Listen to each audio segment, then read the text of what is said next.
Hello student, आज के दल में आपका स्वागत है। आज हम कक्षा 10वीं के भूगोल का द्वितीय अध्याय वन और वन्य जीवन संसाधन का भाग 3 देखेंगे।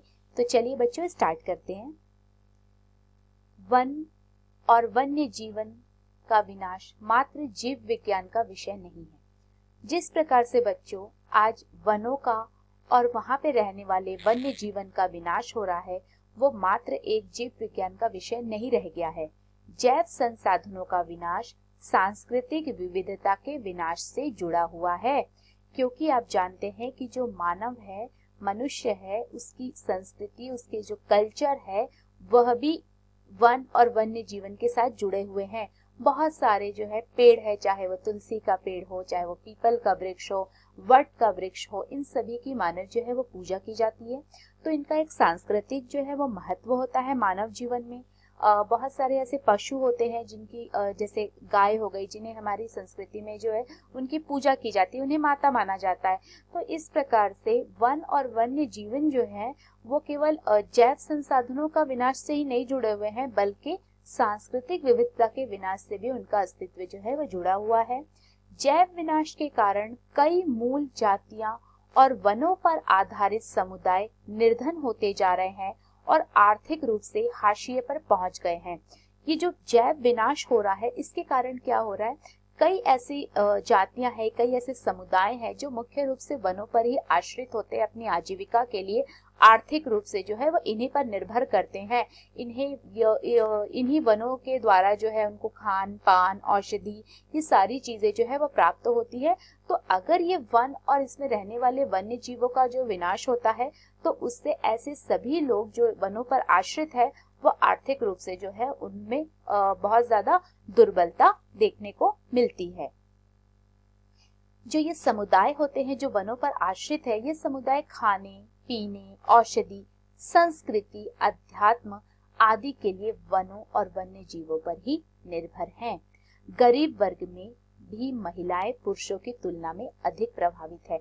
जो बच्चों गरीब वर्ग जो है, जो लोग गरीब हैं, उसमें महिलाएं जो है वो खाने के लिए या फिर चारा के लिए या जल प्राप्त करने के लिए जो है अपने बच्चों को ये सारी सुविधाएं प्राप्त करने के लिए पुरुषों की तुलना में जो है वो अधिक कार्य करती है और अधिक जो है उन्हें कठिन कार्य जो है परिस्थितियों का सामना भी करना पड़ता है। कई समाज में खाना, चारा, जल और अन्य आवश्यकता की वस्तुओं को इकट्ठा करने की मुख्य रूप से जिम्मेदारी जो है वो महिलाओं की होती है। और विशेष रूप से अगर हम ग्रामीण क्षेत्रों में देखें तो ये सारी जिम्मेदारी जो है इन सभी वस्तुओं की, जो आवश्यक वस्तुएं हैं अपनी जीवन के लिए, उनको प्राप्त करने की मुख्य रूप से जिम्मेदारी किसकी होती है? महिलाओं की होती है। वैसे इन संसाधनों की कमी होती जा रही है। हम देख रहे हैं कि जैसे जैसे इन संसाधनों की कमी होती जा रही है, महिलाओं का जो कार्य है वो और अधिक बढ़ता जा रहा है।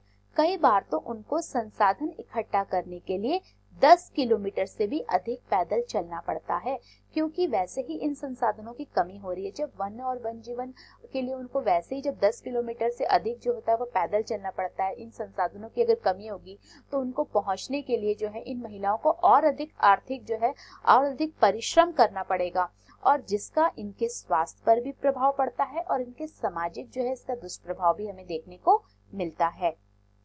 इनमें इससे क्या होता है कि जब उन्हें बहुत ज्यादा उनका कार्यभार बढ़ता है और इन संसाधनों को प्राप्त करने के लिए उन्हें दूर दूर के क्षेत्र में जाना पड़ता है, तो इससे इन्हें गंभीर स्वास्थ्य संबंधी समस्याएं भी होती है। तो एक तो प्रतिकूल प्रभाव किस पे पड़ रहा है? उनके स्वास्थ्य पर जो है उनका प्रतिकूल प्रभाव पड़ रहा है। और काम का समय बढ़ने के कारण अब वो ज्यादा देर तक उनको उस संसाधनों को प्राप्त करने के लिए चूंकि दूर दूर जाना पड़ता है, इसलिए उनको घर आने में भी देरी हो जाती है, जिसके कारण घर और बच्चों की क्या है, उपेक्षा हो रही है। वे दोनों ही जो होता है, बच्चे और घर जो है वो उपेक्षित होते हैं, और जिससे गंभीर सामाजिक दुष्परिणाम भी देखने को मिलते हैं।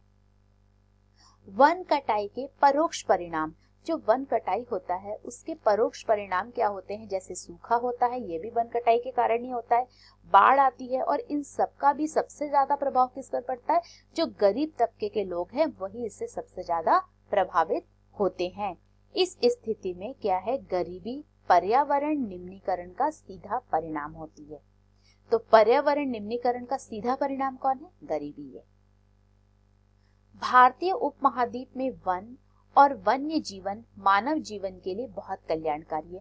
और केवल भारतीय उपमहाद्वीप में ही नहीं बच्चों, बल्कि समस्त पृथ्वी में जो मानव जो है उनके लिए वन और वन्य जीव जो है वो बहुत ही महत्वपूर्ण है और बहुत ही कल्याणकारी है। अतः यह आवश्यक है कि वन और वन्य जीवन के संरक्षण के लिए सही नीति अपनाई जाए। तो ये बहुत ज्यादा आवश्यक है और ये मानव का एक नैतिक उत्तरदायित्व है कि वह इस प्रकार की जो है वह कार्य करे जिससे वन और वन्य जीवन जो है वो अधिक से अधिक जो है संरक्षित हो सके, उनको संरक्षण प्रदान किया जा सके। भारत में वन और वन्य जीवन संरक्षण। अब बच्चों हम देखेंगे कि भारत में जो वन है और जो वन्य जीवन है उनका संरक्षण के लिए क्या क्या उपाय किए गए हैं। वन्य जीवन और वनों में तेज गति से हो रहे ह्रास के कारण इनका संरक्षण बहुत अधिक आवश्यक हो गया है। जिस प्रकार से मनुष्य ने अपने स्वयं के हित के लिए वनों का और इन संसाधनों का जो है विदोहन किया है, उसके कारण इनका क्या हुआ है, इनका संरक्षण करना बहुत अधिक आवश्यक हो गया है और ये मानव का ही कर्तव्य है कि अब जो है वो उसके संरक्षण के लिए जो है नए नए उपाय खोजे। तो एक संरक्षण अगर हम देखें क्या क्या करा जा सकता है तो बहुत सारी चीजें, जैसे कि हम ज्यादा से ज्यादा पेड़ लगा सकते हैं, अगर हम जो जनसंख्या है उस पर थोड़ा नियंत्रण कर सकते हैं, और इसके अलावा जो है प्रदूषण जो है उसको कम किया जा सकता है, उसमें कमी की जाए। और खनन जो है हम देखते हैं कि जो माइनिंग के काम है उसमें थोड़ी सी उसमें भी जो है थोड़ी कमी की जाए या उसको ठीक तरीके से किया जाए।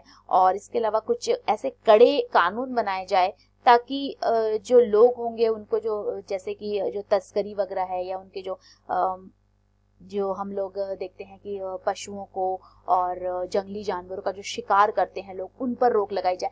तो इस प्रकार से ये सारी चीजें जो है अपनाकर वन और वन्य जीवन का संरक्षण प्रदान किया जा सकता है। संरक्षण से पारिस्थितिकी विविधता बनी रहती है तथा हमारे जीवन साध्य संसाधन जल, वायु और मृदा बने रहते हैं।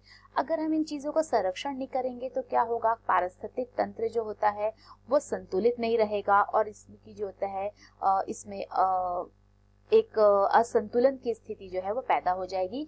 इसलिए अगर इनका हम संरक्षण करते हैं तो उससे हमारी पारिस्थितिक विविधता बनी रहती है और हमारे जीवन के लिए जो महत्वपूर्ण संसाधन है कि जल, वायु और मृदा जो है वो भी इससे हमें प्राप्त होते हैं और बने रहते हैं। यह विभिन्न जातियों में बेहतर जनन के लिए वनस्पति और पशुओं में जीन्स विविधता को भी संरक्षित करती है। अब हम देखते हैं कि 1960 और 1970 के दशक के दौरान पर्यावरण संरक्षकों ने राष्ट्रीय वन्य जीवन सुरक्षा कार्यक्रम की पुरजोर मांग की। तो अब एक पर्यावरण संरक्षक ने क्या मांग की थी कि राष्ट्रीय वन्य जीवन सुरक्षा कार्यक्रम जो है वो संगठित होना चाहिए, उसको जो है ऑर्गेनाइज्ड होना चाहिए। भारतीय वन्य जीवन रक्षण अधिनियम 1972 में लागू किया गया था, 1972 में ये लागू किया गया था। और इसमें क्या क्या आ गए थे, इसमें वन्य जीवों के आवास रक्षण के अनेक प्रावधान थे। तो उनके जो रहने के जो रक्षण है उनको जो है उनको सिक्योरिटी दी गई थी और उससे रिलेटेड जो होता है इसमें प्रावधान थे। सारे भारत में रक्षित जातियों की सूची भी प्रकाशित की गई थी। इस कार्यक्रम के तहत बची हुई संकटग्रस्त जातियों के बचाव पर, शिकार प्रतिबंधन पर, वन्य जीव आवासों का कानूनी रक्षण तथा जंगली जीवों के व्यापार पर रोक आदि पर जोर दिया गया था। तो इस कार्यक्रम के तहत क्या क्या बातें की गई थी कि जो शिकार है उस पर प्रतिबंध लगाया जाए, जो वन जीव आवासों पर जो होता है कानूनी रक्षण होना चाहिए और जंगली जीवों के व्यापार पर अब रोक लगाई जानी चाहिए। तो इन सभी बातों का पुरजोर जो होता है इस पे जोर दिया गया था। तत्पश्चात केंद्रीय सरकार व कई राज्य सरकारों ने राष्ट्रीय उद्यान और वन जीव पशु विहार, जिसे सेंचुरी के नाम से भी हम जानते हैं, स्थापित किए गए थे। केंद्रीय सरकार ने कई परियोजनाओं की घोषणा की जिनका उद्देश्य गंभीर खतरे में पड़े कुछ विशेष वन्य प्राणियों को रक्षण प्रदान करना था। तो केंद्रीय सरकार जो हमारी सेंट्रल गवर्नमेंट है उसने ऐसे बहुत सारे प्रोजेक्ट लाए जिससे जिसका मुख्य रूप से उद्देश्य था कि जो भी लुप्त होती जो जातियां, जो बहुत सारी जातियां हैं या फिर जो संकटग्रस्त जो जातियां थी उनको जो होता है में पड़े कुछ विशेष जो वन्य प्राणी है उनको रक्षा प्रदान की जाए, उनको रक्षण दिया जाए। इन प्राणियों में अगर आप देखिए कांचीरंगा राष्ट्रीय उद्यान में जो होता है आपको गेंडा दिख रहा है और यहाँ हिरण जो है ये आपको दिख रहे हैं। इन प्राणियों में बाघ एक सींग वाला गेंडा, कश्मीरी हिरण अथवा हंगुल, 3 प्रकार के मगरमच्छ। 3 प्रकार के कौन कौन से मगरमच्छ थे? स्वच्छ जल मगरमच्छ, लवणीय जल मगरमच्छ और घड़ियाल, एशियाई शेर और अन्य प्राणी जो है वो इसमें शामिल है। इसके अतिरिक्त कुछ समय पहले भारतीय हाथी, काला हिरण, चिंकारा, भारतीय गोडावन और हिम तेंदुओं आदि के शिकार और व्यापार पर संपूर्ण अथवा आंशिक प्रतिबंध लगाकर कानूनी रक्षण दिया गया है। तो इन जो सारी ये जो पशुएं हैं, इन पर जो है पूर्ण रूप से क्या लगाया गया है? संपूर्ण और आंशिक जो है प्रतिबंध लगा दिया गया है, रिस्ट्रिक्शन लगा दिया गया है। और इससे जो होता है, इस प्रकार से उनको एक क्या दिया है? कानूनी रक्षा जो है वो प्रदान की गई है इन जंतुओं को, इन एनिमल्स पर। आजकल संरक्षण परियोजनाएं जैव विविधताओं पर केंद्रित होती है, न कि उनके विभिन्न घटकों पर। संरक्षण के विभिन्न तरीकों की गहनता से खोज की जा रही है और संरक्षण नियोजन में कीटों को भी महत्व मिल रहा है। ऐसा नहीं है कि जो बड़े जीव जंतु है केवल हम उन्हें ही जो हमारी गवर्नमेंट है वह केवल उन्हें ही संरक्षण प्रदान कर रही है, क्योंकि पर्यावरण के लिए जो है जितने बड़े जीव जंतु इम्पोर्टेंट होते हैं उतने ही छोटे कीट भी इम्पोर्टेंट होते हैं, उनका भी महत्व होता है। तो इसीलिए संरक्षण नियोजन में इन कीटों को भी महत्व दिया जा रहा है।